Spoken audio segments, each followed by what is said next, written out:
Hey everyone, it's time to take some of my indoor plants and put them outside while the weather is warm enough for a couple of days. I have ornamental grasses, a couple of varieties of wandering Jew, some spearmint, begonia, and a couple of varieties of spider plants.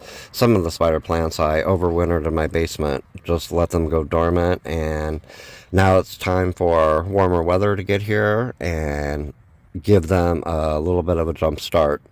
I have an extra bedroom that has windows full of plants ready to go outside also, so I'll have to squeeze all of these in somewhere for a few weeks until it's time to replant and leave them outside. Be careful because most houseplants require a temperature no lower than 50 degrees Fahrenheit at night that is very consistent. Don't be that person to plant everything, then a week later they die. I hear that from people every year. Thanks for watching.